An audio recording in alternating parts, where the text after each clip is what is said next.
Welcome back to our life on a plate and plant YouTube channel. ಖಾರವಾಗಿ ಸ್ಪೈಸಿಯಾಗಿ ಮಾಡುವಂಥ ಕಡಲೆಕಾಳು ಉಸುಳಿನ ತೋರಿಸ್ತಾ ಇದ್ದೀನಿ. ವಿಡಿಯೋನ ಎಲ್ಲೂ ಸ್ಕಿಪ್ ಮಾಡ್ದಂತೆ ನೋಡಿ, ಫುಲ್ ಡೀಟೇಲ್ಸ್ ಗೊತ್ತಾಗುತ್ತೆ. ಮಿಕ್ಸಿ ಜಾರ್ನ ತೊಗೊಂಬಿಟ್ಟು ಅದಕ್ಕೆ ಕೊತ್ತಂಬರಿ, 4ರಿಂದ 5 ಹಸಿಮೆಣಸಿನ್ಕಾಯಿ ಮತ್ತು 1 ಗೆಡ್ಡೆ ಬೆಳ್ಳುಳ್ಳಿನ ಹಾಕ್ಕೊಳ್ಳಿ. ಇದನ್ನ ತರಿಯಾಗಿ ರುಬ್ಬಿಟ್ಕೊಳ್ಳಿ.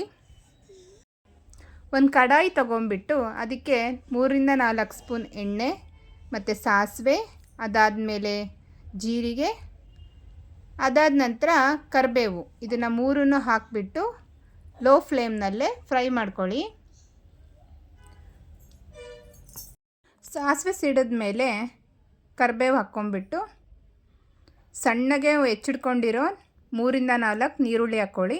ನೀವು ನೈವೇದ್ಯ ಮಾಡೋದಾದರೆ ನೀರುಳ್ಳಿ ಮತ್ತು ಬೆಳ್ಳುಳ್ಳಿನ ಸ್ಕಿಪ್ ಮಾಡ್ಬೋದು. ಇಲ್ಲಿ 3ರಿಂದ 4 ನೀರುಳ್ಳಿ ಹಾಕ್ಕೊಂಬಿಟ್ಟು ಸಣ್ಣಗೆ ಹೆಚ್ಕೊಂಡು ಇದನ್ನು ಗೋಲ್ಡನ್ ಬ್ರೌನ್ ಬರೋ ತನಕ ಫ್ರೈ ಮಾಡ್ಕೋಬೇಕು.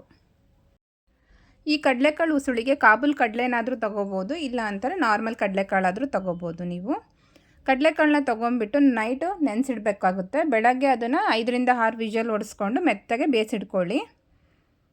ಈ ಥರ ಗೋಲ್ಡನ್ ಬ್ರೌನ್ ಬಂದ ಮೇಲೆ ನೀರುಳ್ಳಿ, ಇದಕ್ಕೆ ನಾವು ಸ್ವಲ್ಪ ಉಪ್ಪು, ಅರಿಶಿನ ಹಾಕ್ಬಿಟ್ಟು ಬಾಡಿಸ್ಕೊಳ್ರಿ. ನಂತರ ಇದಕ್ಕೆ ಏನು ಮಿಕ್ಸಿ ಮಾಡಿ ಇಟ್ಕೊಂಡಿದ್ವಲ್ಲ, ಮೆಣಸಿನ್ಕಾಯಿ, ಕೊತ್ತಂಬರಿ ಮತ್ತು ಬೆಳ್ಳುಳ್ಳಿನ ಒಂದು ತರಿಯಾಗಿ ರುಬ್ಬಿರೋ ಅಂಥದ್ದನ್ನು ಇದಕ್ಕೆ ಹಾಕಿಬಿಟ್ಟು ಹಸಿ ಸ್ಮೆಲ್ ಹೋಗೋ ತನಕ ನೀಟಾಗಿ ಎಣ್ಣೆನಲ್ಲೇ ಫ್ರೈ ಮಾಡ್ಕೊಳ್ಳಿ. ಒಗ್ಗರಣೆಯಲ್ಲಿ ಕೈ ಬಿಡದಂತೆ ನೀಟಾಗಿ ಫ್ರೈ ಮಾಡ್ಕೊಂಬಿಟ್ಟು ಏನು ಇದಕ್ಕೆ ಬೇಯಿಸಿಟ್ಕೊಂಡಿದ್ದೀವಲ್ಲ ಕಡಲೆಕಾಳನ್ನ, ಅದನ್ನು ಇದಕ್ಕೆ ಹಾಕಿಬಿಟ್ಟು ಮಿಕ್ಸ್ ಮಾಡಿ.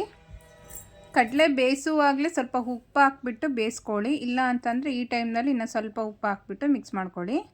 ಇದಾದಮೇಲೆ ಏನು ತುರಿದಿಟ್ಕೊಂಡಿರೋ ಕಾಯಿನ ಹಾಕಿಬಿಟ್ಟು ಅದನ್ನು ಚೆನ್ನಾಗಿ ಬಾಡಿಸ್ಕೋಬೇಕು. ನಂತರ ಇದಕ್ಕೆ ಒಂದು ಅರ್ಧ ಹೋಳಷ್ಟು ನಿಂಬೆ ರಸನ ಹಾಕಿಬಿಟ್ರೆ ಖಾರವಾಗಿ ಸ್ಪೈಸಿ ಕಡಲೆಕಾಳು ಉಸುಳಿ ರೆಡಿ ಆಗುತ್ತೆ. ನಿಮಗೆ ಈ ರೆಸಿಪಿ ಇಷ್ಟ ಆಗಿದ್ದರೆ ನಮ್ಮ ಚಾನಲ್ಗೆ ಲೈಕ್ ಮಾಡಿ, ಶೇರ್ ಮಾಡಿ ಮತ್ತು ಸಬ್ಸ್ಕ್ರೈಬ್ ಮಾಡ್ಕೊಳೋದನ್ನು ಮರಿಬೇಡಿ. ಇದೇ ಥರ ಬೇರೆ ರೆಸಿಪೀಸ್ ಬೇಕು ಅಂದರೆ ನಮ್ಮ ಚಾನಲ್ನ ವಿಸಿಟ್ ಮಾಡಿ.